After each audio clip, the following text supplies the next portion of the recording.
Hello, funky people. How are you? Welcome to another episode of the Funky Marketing Show.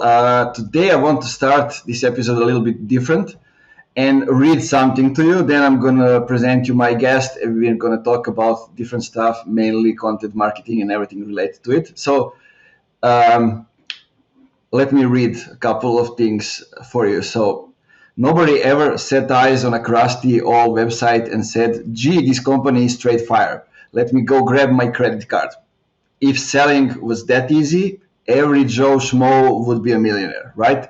But Joe Schmo isn't on his yacht dripping in diamonds and popping bottles on Dom Perignon. He is obsessively refreshing his MailChimp dashboard and yelling, "Why is no one converting?" Could it be the copy? Could it be the offer? Could it be the layout? Could it be aliens kidnap his audience?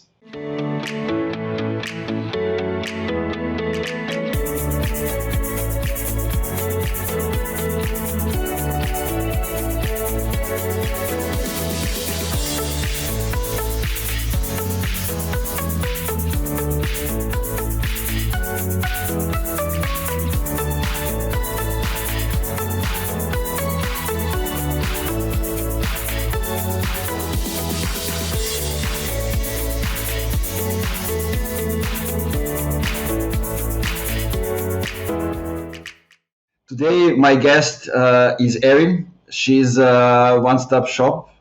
At least that's what she's becoming for content marketing strategy execution.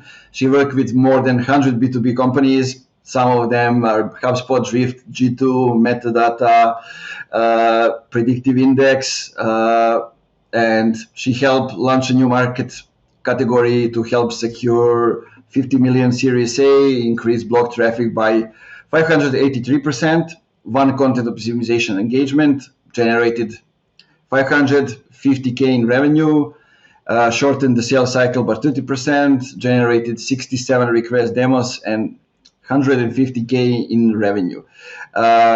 So lots of stuff. I wanted to read all of them, and now join me in welcoming Erin to the show. Hey, thank you so much for having me.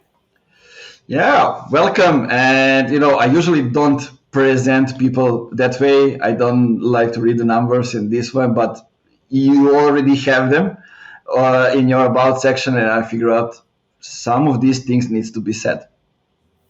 It's actually so funny to hear somebody read my about section out loud. That was fun. I've never had anyone do that before.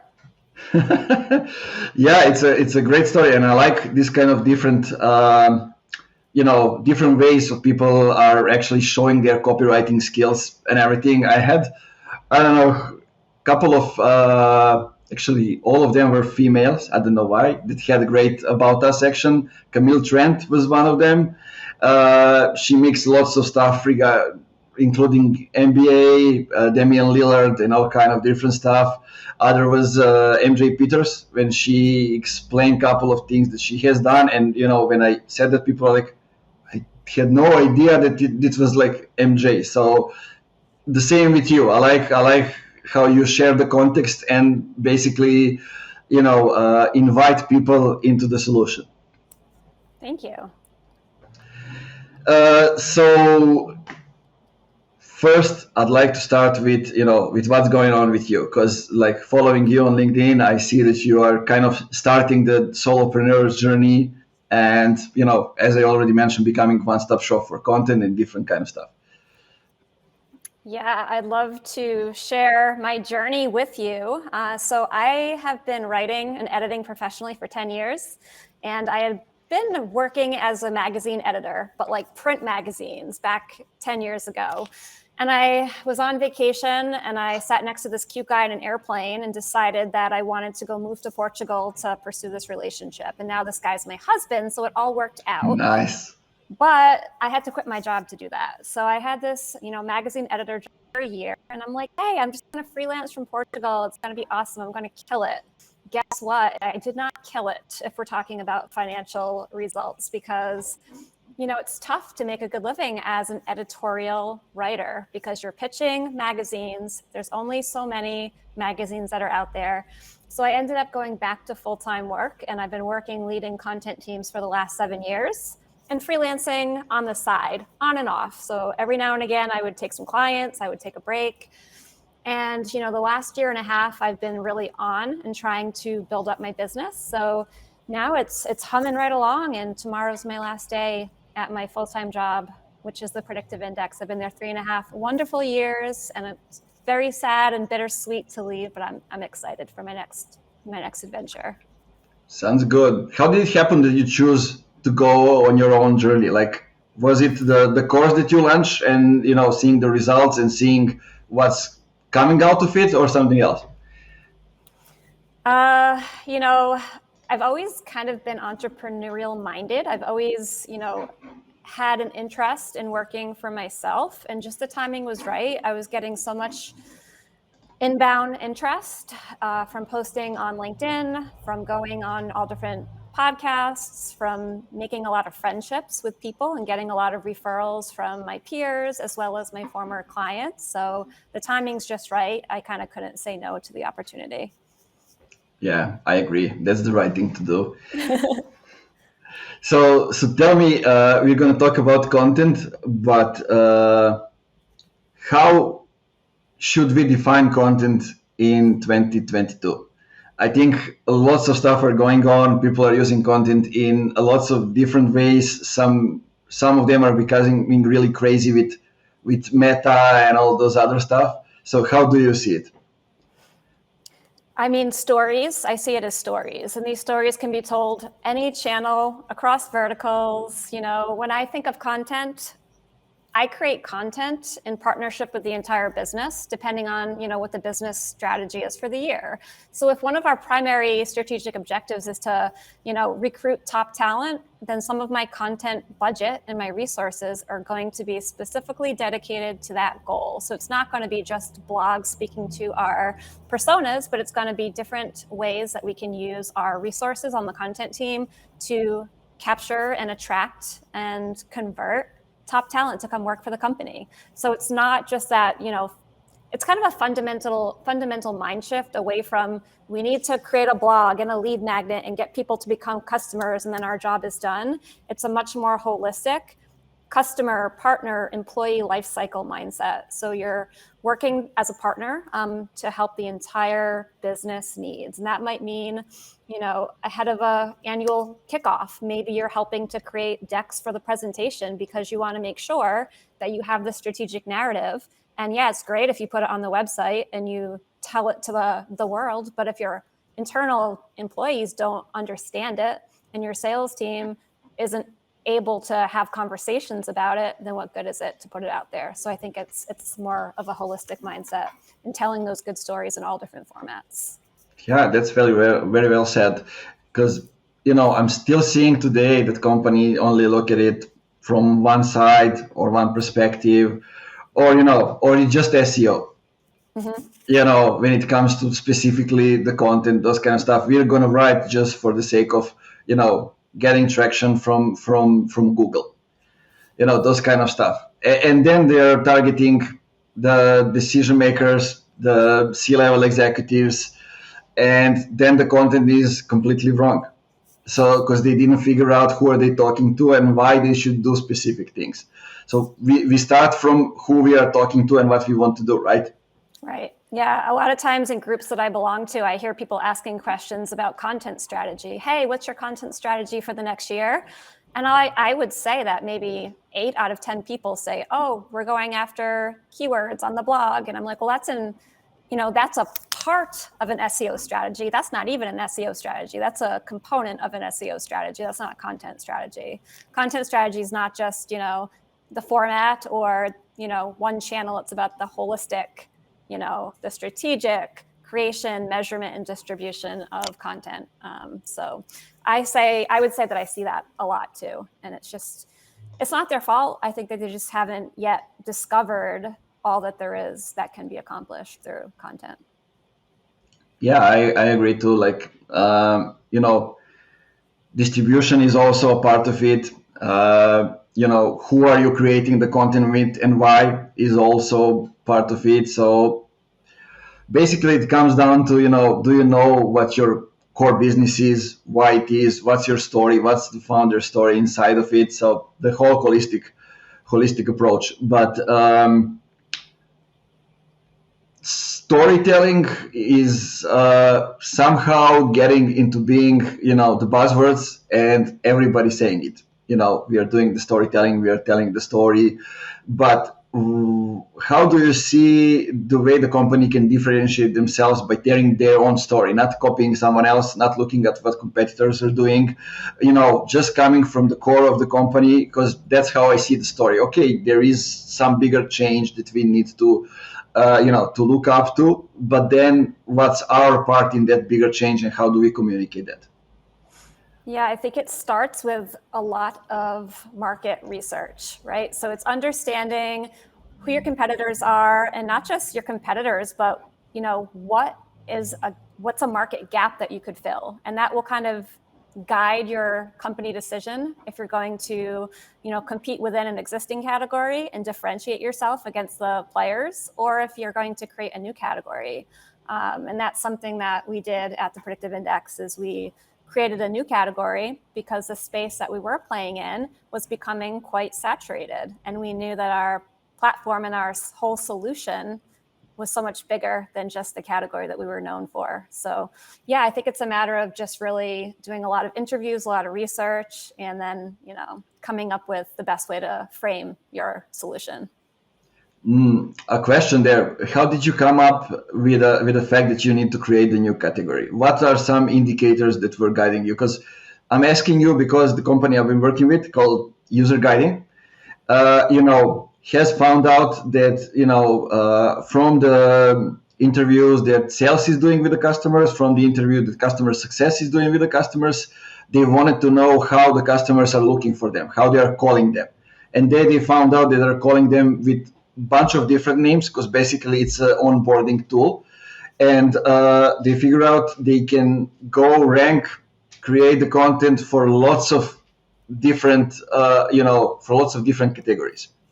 They don't need to go with just one. They see that lots of people from different industries, from different companies, are looking for them in a different way. That's such a great point, and I know that I've talked to and worked with companies who are trying to create this new category, but what they're finding is, okay, so great, there's no search volume around this. Nobody's talking about this thing. So how am I going to play in this category that no one knows about? And it's extremely hard. So what a lot of companies end up doing is that they play in a known category, but they position themselves as, much more than this thing. So we're this and a bag of chips, essentially. So finding ways to kind of tether yourself to this known category, but showing that you're differentiated. So you're so much more than the way that you know it. There's a new way to do this thing. And that's kind of a nice strategic narrative that pushes you in the right direction without having to go out and create a brand new category, which can be really, really difficult. Yeah. I think I had a chat with Pablo Gonzalez, I think, about, just directing the existing category into the new one. And that's also, one way of looking at it. It's also like maybe a smarter way to do it, not trying to build something out of nothing, but just using the wave that's already there and just turning it into where you want it to go. Yeah, and I think a lot of companies that have tried to create a category have maybe gone through something very common, which is, you say, hey, we're no longer going to identify as this thing that we've identified for the past 5 or 10 years. Now we're going to identify as thing B. So we're not going to ever talk about thing A. It's a bad word. It's a swear word. And then you realize, oh crap, like that was how we made most of our money. So maybe we do still have some room to still identify as thing A while slowly talking more and more and more about thing B. So it's definitely a delicate balancing act. It's not something that any one marketer can drive or own or figure out. It's definitely something that needs to be done at the executive level. And then, content plays a role. And once the executives and product marketing are making this strategic business decision, content can help to finesse the messaging and help tell that story in a really clear way. Yeah, that's very well said. And I mean, basically when you create any strategy, you go from, what people know about you, what you know to do, and what's your expertise, right? You don't just imagine things and start talking about them.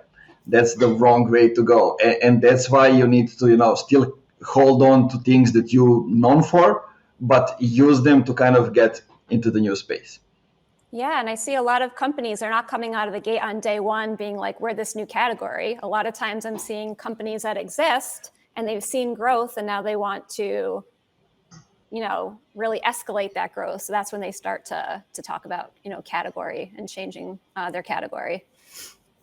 Yeah, I mean, anyway, I think like creating a category is super hard, and it's not something that I would advise to any company to go and talk about it. And like, since I'm seeing more and more marketers talk about it, especially with Christopher Lochhead and his podcast and everything, like, I'm just looking at it and thinking, man, you have no idea how it is to be successful in it, and it might be the hardest thing you will ever try to do.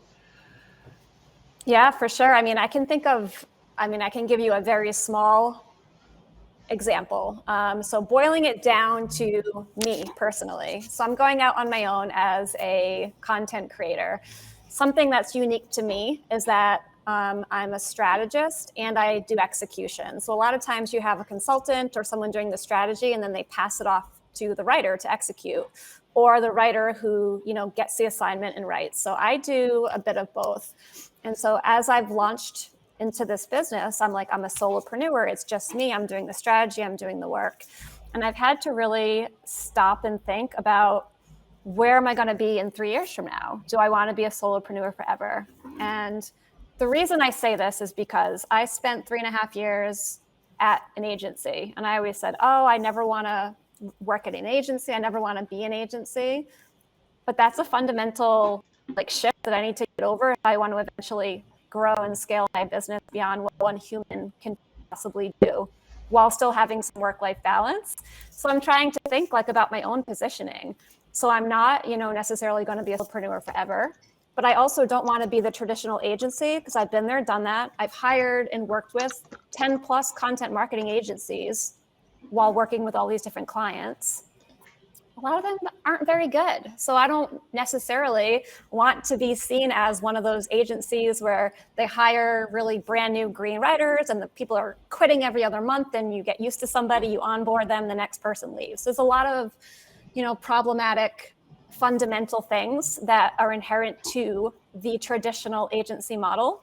So thinking forward into my journey in the future, I might, differentiate myself within that category of content marketing agencies by being the anti-agency, because I've hired all these agencies. I have edited work by hundreds and hundreds of writers. And you know what? I don't want to be like a lot of those agencies. There are great ones, don't get me wrong, but there are a lot that are very subpar. So that's an example of how, me as a small business can differentiate. And without having to create some new category, I don't need to be making up some word for myself that no one's going to understand. People understand solopreneur, they understand agency. So how can I show that I'm quite neither, but yet I'm still one? You know what I mean? So that's an example, a concrete example. It's basically, I think I have this recorded, what you just said, saying it 2 years ago when I started Funky Marketing. That was basically what I'm saying, because I've been working in the agencies, I've been working with, in startups with the agencies, and I was like, let's bring marketing where it belongs, where there's, companies respecting the ethics in marketing, when some things are being done, specifically personalized for the clients, not trying to do the same thing for every client, basic mistakes that agencies are making.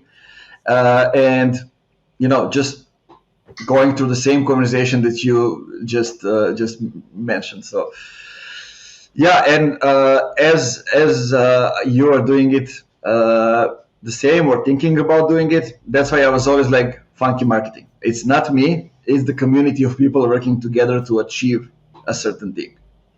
Yeah, that's so true, because right now I'm doing business as my name, Erin Balsa Content Marketing, and right now it is just me. But in a future state, you're right, because it's not just about my work. Of course, I would always say that If somebody I outsource work to or hire an employee and it's not up to my quality standards, you better believe I'm going to be up all night making that to the quality standards so that the client gets exactly what they would expect from hiring me.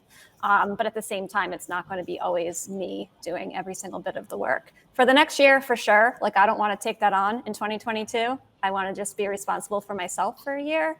But after that, I do need to explore other ways of growing.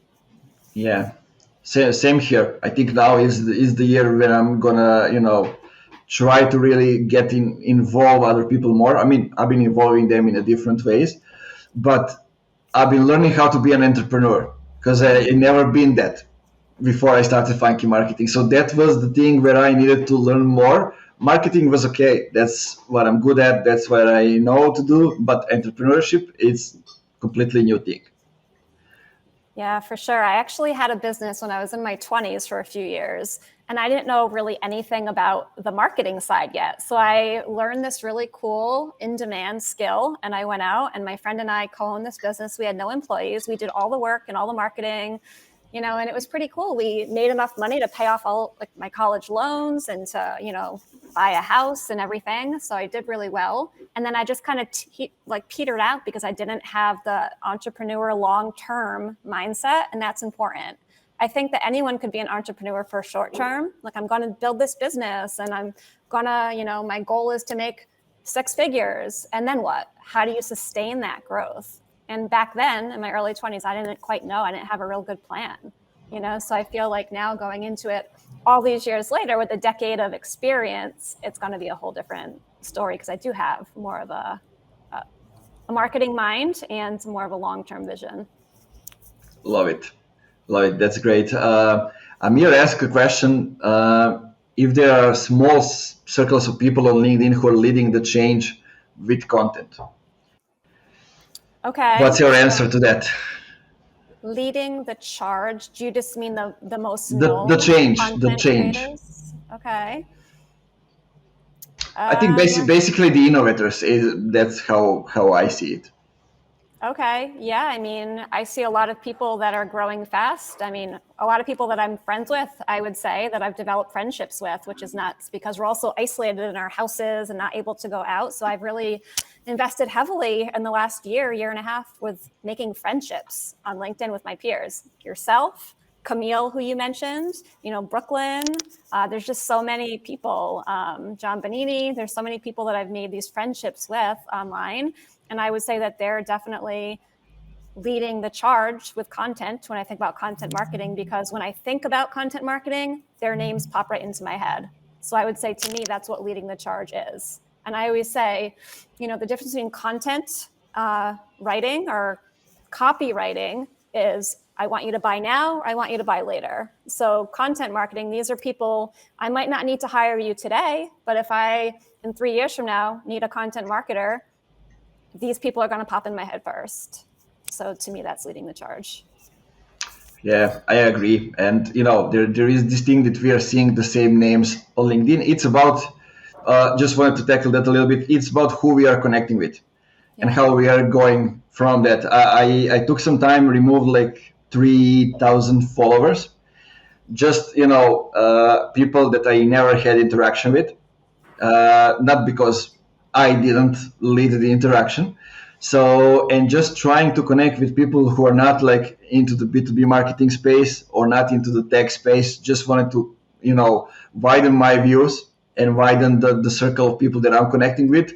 And, suddenly I have lots of people who are inspirational in my feed, talking with different people, and I have this new energy.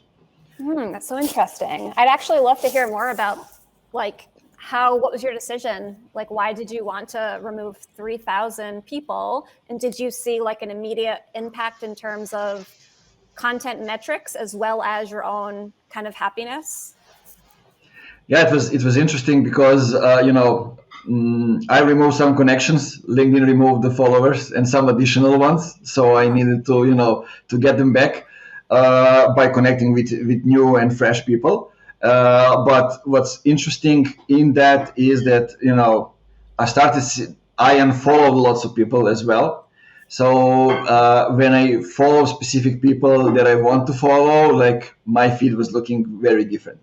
And I was able to see, the content from different people. And then, when I connect with others, when I send them the message, we exchange couple of, messages, then I'm seeing their content in the feed as well. So, it just goes on, and then you engage, and then you create a relationship, basically. And I think LinkedIn is great from that side of connecting with people. Yeah, I haven't actually actively unconnected with people. I don't want to say unconnected with people or remove followers, but I have been getting more selective with accepting connection requests. And it's not to be mean. It's just because a friend of mine actually opened my eyes to, you know what, half these people are probably bots. Like, look at this profile. And I was like, oh my God, before I was just like blindly being like, yeah, sure, I'll accept that connection. Then I'm like, am I accepting all of these bots? I don't want to be doing that. So now I'm actually looking at each connection request and trying to make sure that they're a real person. So I am trying to put some minimal effort of rigor into that, but I haven't been super thoughtful yet. However, I do like that they've added that new feature. It's like the little bell where you can turn on notifications for certain people. I don't have that feature yet. I know it's one of those slow rollouts, but me neither. Yeah, I think it's going to be good because right now there are a few creators where I bookmark on my browser, and then I'll open their profile and I will interact with their posts. But how much easier will it be to not have to open those bookmarks to have the notifications come automatically? I think it's going to be a really good feature. Yeah, there's also, I'm going to talk with all this with Daniel from LinkedIn, who is, basically managing creators. He's going to join me on the podcast in a week or two, something like that.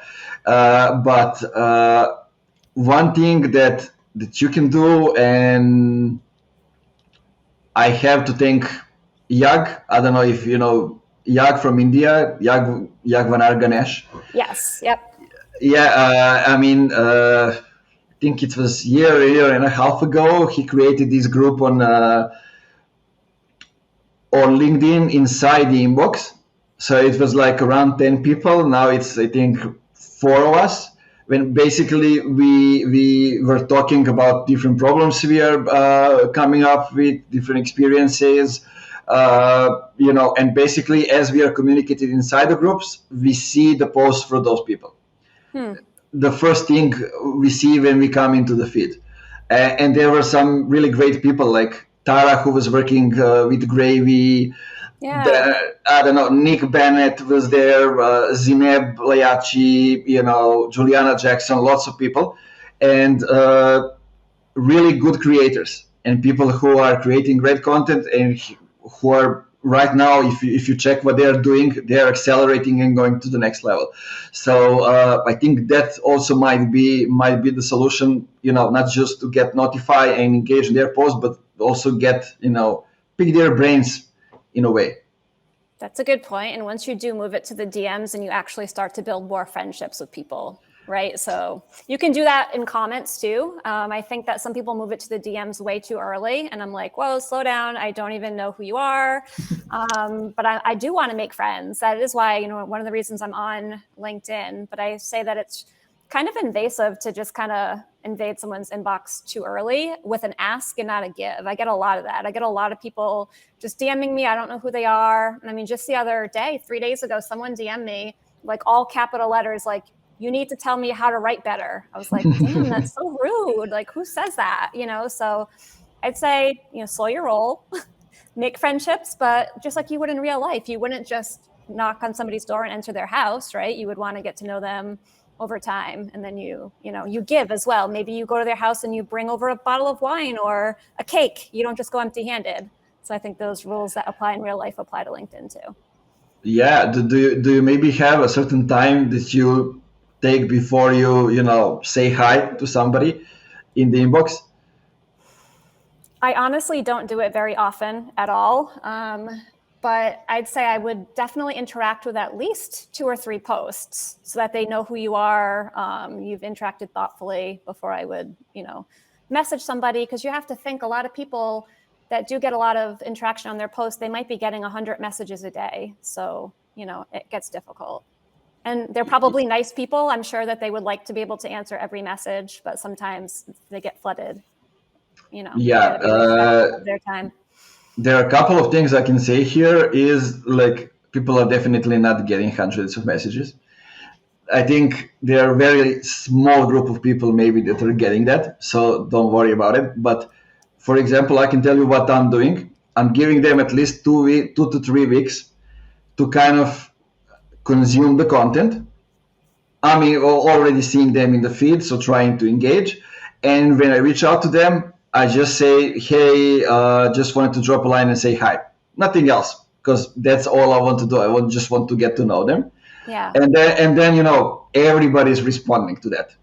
No matter if they think that you are a bot, sending them message. I usually write them myself. I don't use something to schedule messages. So I tell them right away, hey, it's me really here. So it's not a bot. So they say, oh, that's nice. But they respect it because you're not asking anything from them. You're just, getting to them. And there's one more way which you can, strategically go to, reaching out people in the inbox. I'm not talking about outreach. I'm talking about different stuff. So like if you're using polls, for example, you have 3 blog posts on different topics, but related to the same thing. You can just add a poll with those 3 topics, and people who are voting for specific, giving specific answers in the poll, you can just reach out to them. Hey, I saw that you voted for this thing. I have this article. Here you go. Just trying to give you value. Go ahead, read it. If it's valuable, tell me. That's it. I love that. That works very well. I love giving people an out. Like when I have made, sent an email to someone, I said, hey, I loved your blog. I just wanted to give you the compliment. No response needed. And that usually gets a response. If you're like, hey, I know you're busy. No response needed. Just wanted to give you this compliment. That's worked really well. And that would work on me too, because so many people don't respect your time that if someone is respecting your time, then I'm definitely going to remember that person, Yeah. And you know what? I think, if you just now take 2 days and send a message to everybody that you didn't yet on LinkedIn, I think you will have clients until not 2020, but until the 2022 probably. Because there are people that are not ever engaging, but are reading everything. And when you ask them who is like the person go to LinkedIn, they will say Erin. So when you reach out to them and say anything, they give you a feedback on the content and everything. Basically, that was my experience, and that's how when I started Funky Marketing, I was active on LinkedIn, but I was part of the agency. So there were like 6,000 people in my connections at the time. So I sent a message to each one of them. Just telling them that I'm starting the company and, these kind of things. And, you immediately get into the conversations of all kind of nature. That's an impressive effort. 6,000 messages. Yeah, because I tend to send message to each connections of mine. Sometimes I meet someone, but, that's not on purpose. But then, now we have this, I don't know if you're using Lead Delta. My friend Vedran is creating the social capital tool. Basically, it's an advanced version of the LinkedIn inbox when you can tag people, sort them out by demographics, by some other stuff. And so you can actually, how do you say it? Basically, you can measure the way you are creating a relationship with someone. That's awesome. So like the steps. Yeah, that's awesome. I'm not using it, but I have heard good things. For what? For Lead Delta? Yes. Yeah. Nah, it's a good tool. Vedran is a good dude. Basically, I can say that because I was working with him, but also because when he's talking to somebody that's using Lead Delta and they mention automatization or something like that, he stops the conversation. So he just wants to use it for the good purpose because the bigger goal is to use it, create relationships with people here. And then maybe, tomorrow if there's no LinkedIn, you can take it to some other platform or to email or somewhere else, basically. Which I guess is the goal, because how many people do you know that's gotten kicked out of a platform, So I know for Yeah. me personally, I need to do that. I need to build an email list. I have not focused on that because I have been working full time and leading content teams and juggling clients, and I have 2 small kids, and I just have not made that a priority. But now that my full-time job is coming off my plate, I am going to make it a priority to start an email list so that, God forbid anything ever happens. I hope LinkedIn would not do it to me, because I do talk so many wonderful things about LinkedIn all the time. But, if that ever happens, it's good to have your contacts all in one place. Yeah. I've been talking with Mike Vinette these days on Twitter, and he was like, now Facebook is trying to ban me again. Like, man, you must be doing something wrong with all these platforms. Yeah, I don't know. It happens. I've seen it happen. So I think it even happened to Camille at one point, which is nuts because she posts nothing but helpful educational content. So if it can happen to her, it can happen to anyone. Yeah, I agree. So let's talk about the future, about actually 2022. It's like the future, so near future. And you had a post and you talked about 3 things that's gonna happen this year, and I very much agree with all of them. So I'd like to go a little bit into that. So the first one is employee influencer, because I like it because in I think 2015, when Facebook removed the pages from the feed, everybody started to panic. What's we're gonna do now? And I was like, just activate the employees because they will be the biggest influencers of the company. And now, like, we are slowly moving towards that, but it's still not that yet in the full strength. So you think it's gonna happen this year?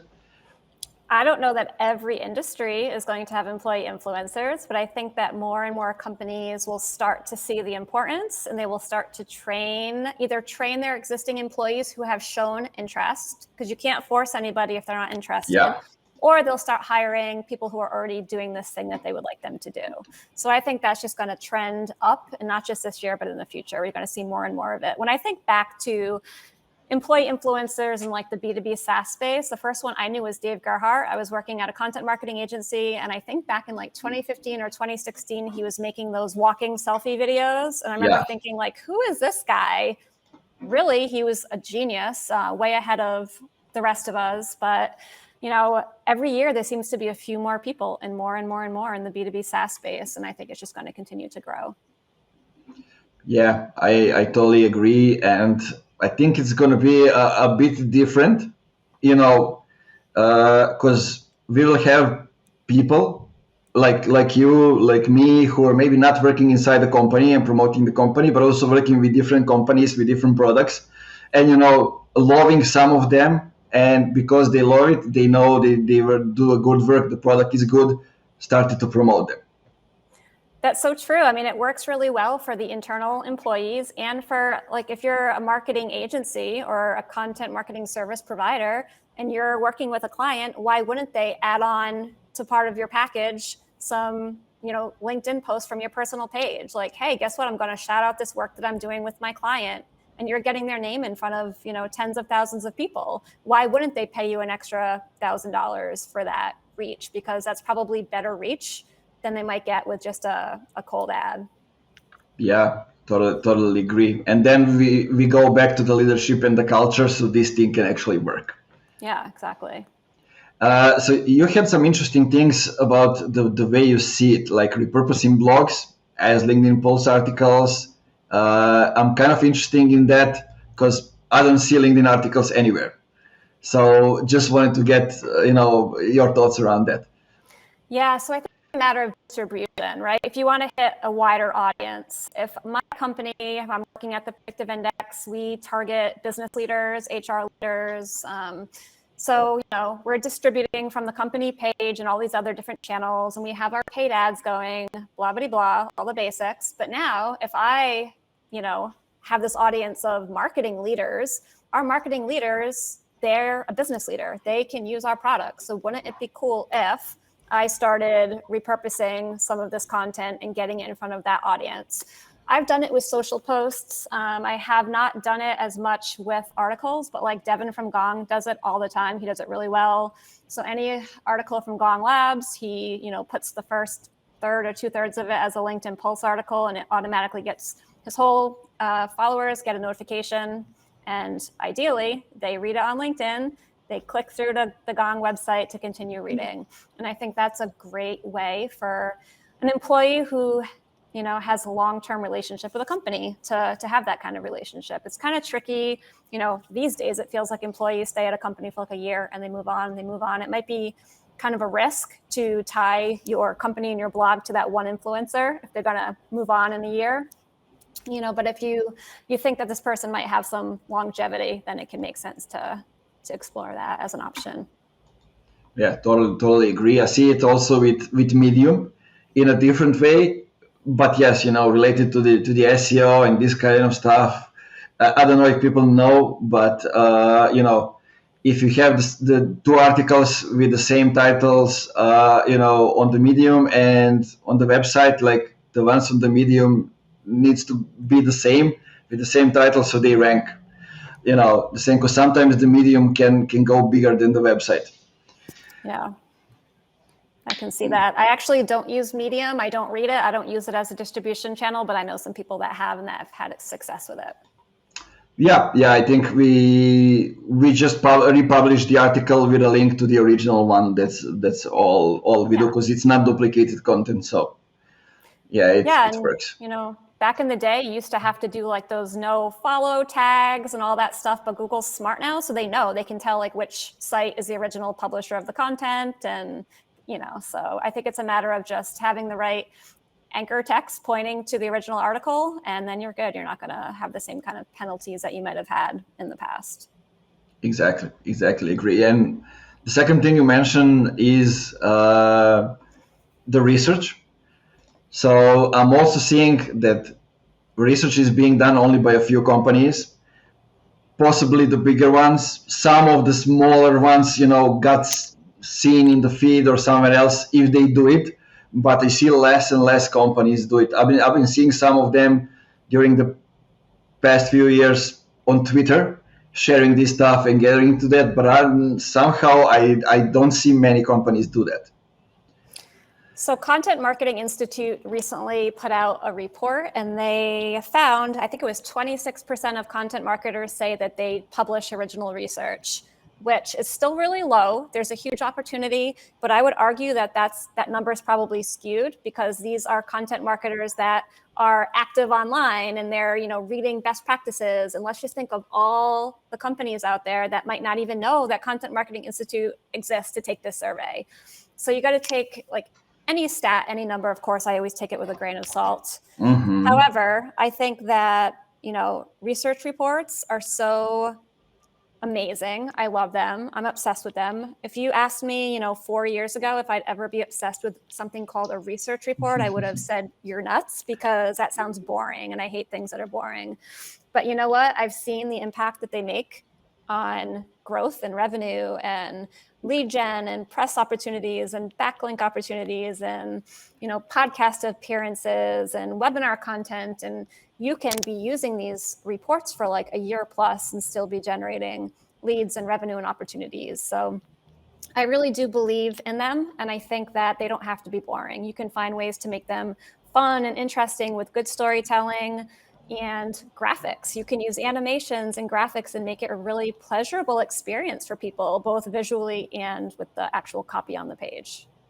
Yeah, I agree. And, one thing to add to that, you don't always need to do the research yourself.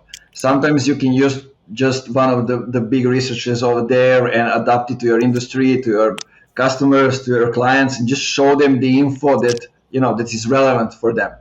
And it's basically just, doing your own research, but depending on a different data and just using the right data to kind of show it. Yeah, I would never trust myself to do anything with data myself, because I'm not a data scientist. I don't have my PhD, so I probably should not be messing with that stuff. So I do about 4 reports a year, or with the predictive index, my team and I have done about 4 reports a year. And we have internal data scientists who help us clean the raw data and put it in a format that's really easy for the writers to then go and create the story. But we also do purchase an audience at times. We've used Qualtrics, we've used Dynata, we've used SurveyMonkey.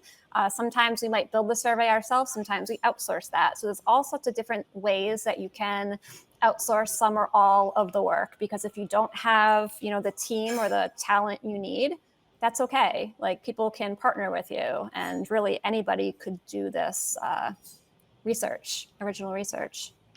Yeah. I also want to emphasize that, sometimes using the bigger research, for your article to rely on those stuff can work really well, because your customers maybe know that company, they don't know you. So they will read it because, you created the article and show the data based on somebody else's data that they trust. So that can also work. Are you talking more about like the reports that are put out by Forrester and Gartner in partnership with the company? Yeah, I think I agree that those can convince some prospects that they might be more true or more authoritative. So that's great. I would argue that the average consumer that's smart enough to know it's still a paid opportunity, right? So Forrester or Gartner, they're not writing a report just for your company for no reason. Neither is Qualtrics or Dynata. So I think as long as you're showing that you did use a reputable source for analyzing the data and finding the audience, that says a lot. Like, there's no reason why Qualtrics or Dynata has a really great reputation. If you're using them, I would say that I would take it as just as valid as something that is done by, one of the big firms, because either way. Exactly. And it doesn't have to be the official partnership, you don't need to do it. It's public already, so you can just link up to that and just, go from there. Yeah. I don't know if I would do it completely on my own. Like, oh yes, I made this report and I surveyed just my email list, because they've already been influenced by me. So the data is not super valid. And I crunched all these numbers myself, even though I don't know how to use, pivot tables, but I did it anyway. And that doesn't quite lead to a lot of trust. And I think that reports, people do need to take them all with a grain of salt, because they're being produced by companies. However, there are some that are definitely more valid than others, just because they followed the right procedures for, writing questions that don't introduce bias, or, having a big enough population size. I've seen some reports come out where they interviewed 50 people. I'm like, that's not even a statistically significant sample size. Exactly. So the third thing, big content. So tell me first what you mean by big content, and then let's discuss about it. I did not come up with the term. I read an article by Orbit Media, Andy Crestodina, and I said, yes, that's exactly what I love doing. So research reports fall into that category. It's any content that, I'm not sure if you use any kind of prioritization model, but for content, I have like a Eisenhower 2x2 matrix. So I'm getting content requests from across the business. I'm going to be able to prioritize them based on high impact, low impact, high effort, low effort, right? So these are the content pieces that are high effort, but they're also very high impact. So you definitely want to work them into your content strategy. That's what I think of when I think of big content. So research reports, like a physical book, a big, huge event or an in-person event is even something that can be considered big content, because think of all the content that you need to support the event and to promote the event. Big content, as an example, just in November, my team at the Predictive Index and we did a documentary, and we had a VIP event where we, invited a select amount of people, and we screened this documentary, and it was relevant to the audience. And, we had like 99% of the people we invited show up, and that was pretty awesome. Like, wow, they actually showed up and they stayed for like the entire, I think it was like a 25-minute event. We made it really special. We sent them a box to their house. We sent them a movie poster and snacks, and we got them really like bought in. And we didn't even make an ask. It was just like, we created this thing for you because we think you'd enjoy this and it's relevant to you. And that is kind of the essence of content marketing, right? It's being helpful, creating experience, and then leaving people with a favorable a view of you so that when the time is right, they'll think of you, and then hopefully they'll want to buy. Yeah, love that. Love that. Thanks for sharing. Great example. So, three things. Anything else that comes to your mind that might be, might turn big this year? Oh, I don't know. I think that people are going to be less scared to be bold and be themselves. I think that a lot of companies have censored themselves, and that's why a lot of these websites sound so vanilla. And of course, you don't need to be offensive. When I say bold, I don't mean you have to have swears in your content, and you don't have to be really pissing people off. If you want to, and that's your brand, like, cool. But most companies, that's not their brand. But you can be bold and catch people's interests and not be so vanilla. So I think that that's another thing. People are going to be getting more confident. They're going to be seeing their competitors win through differentiation and really strong narrative and really strong copywriting. And I think that's going to be a trend too. Less boring content. Please, God, please. Yeah, totally agree. It reminds me of I was going through the back and forth with Mike Vinette, and he was like, I'm gonna name. He's gonna just put description on Twitter like, I'm here to make your company less shit. Because this is what I really do. And then like Dan Kelsel was also like, he said because his company's name offended, right? And when they're talking with companies, they say, but we don't like to, to curse, to use bad language, this kind of stuff. And he's saying, like, my company's name offended and I'm cursing a lot. It doesn't mean that I do that for you. This is my brand. Your brand is something totally different, and we're going to differentiate you by something else, by being you, not by being me. So that's also a thing that people need to understand. What you're doing for yourself, it's just what you do for yourself and for your company.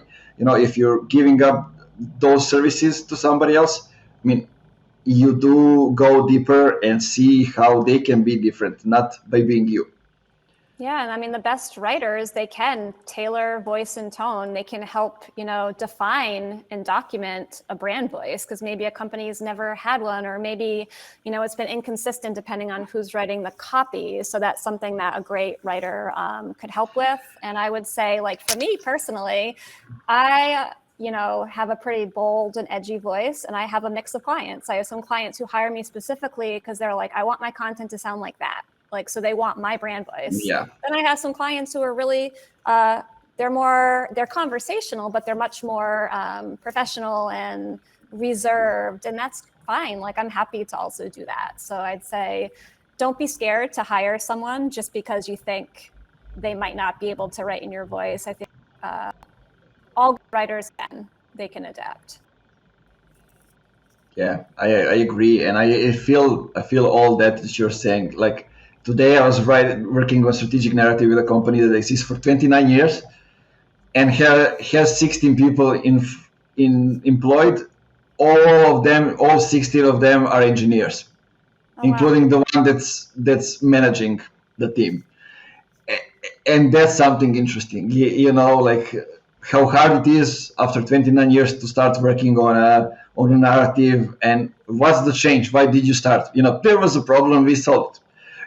Basically, back in the days, that's how it was. Even today, it's something like that. But then, it's not that simple. If you just want to do the right marketing and communicate your stuff, it's a little bit different, because like using them just to kind of get the point, because they try to get new engineers to hire them inside the company, but they couldn't, because nobody knows who they are after 29 years.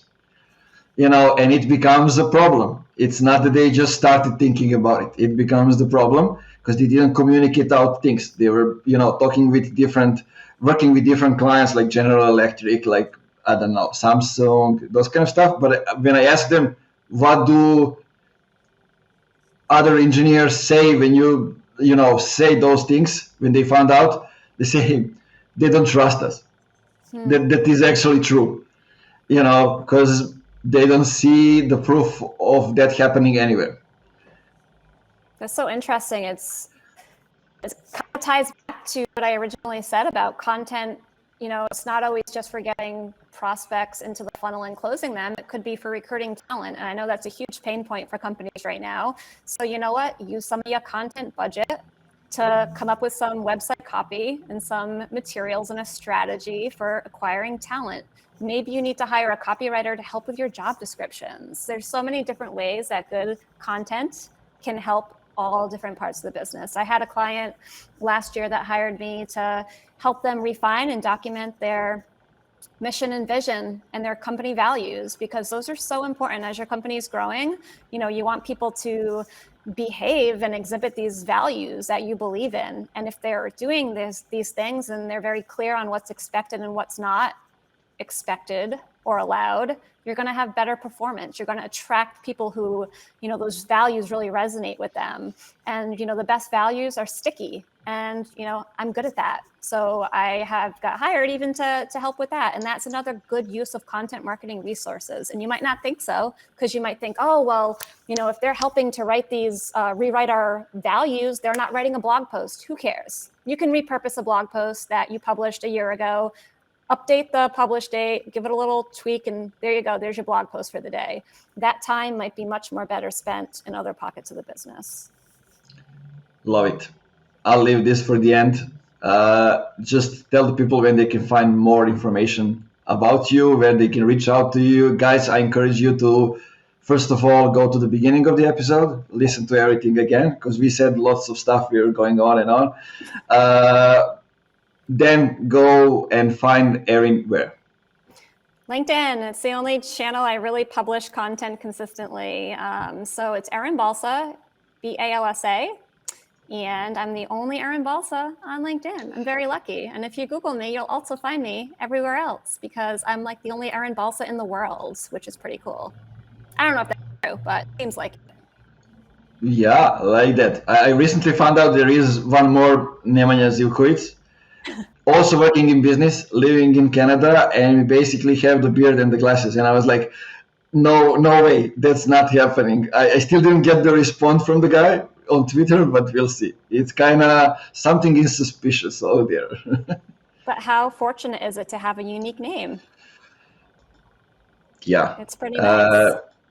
Look, I would like to be the only one with a name and the surname, so I congratulate you on that. I'm not even the first, when somebody types in Nemanja Zivkovic, because I didn't build my website with my name and the surname first. So there's a football player, there's now a handball player, there's a photographer.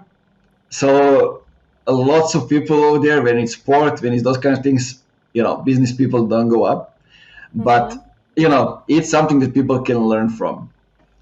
Yeah, for sure. So yeah, if you're watching this, I can see a bunch of comments coming in. Definitely connect with me. I will definitely look at you to make sure you're a real person, not a bot, but I will accept if you're not a bot. Yeah. It was Amir always supporting the podcast and everything. Great guy. Erin, thanks once again for being here with me for an hour, talking about different stuff related to the content. I'm sure that we'll find a way to work together. If not, just rejoining here on the Funky Marketing Show or someone else and just jamming around content. Yeah, definitely. Thank you so much for having me. It's been fun to chat. Yeah, likewise. Guys, keep it funky, as we always say at the end. Yeah, keep it funky, everybody.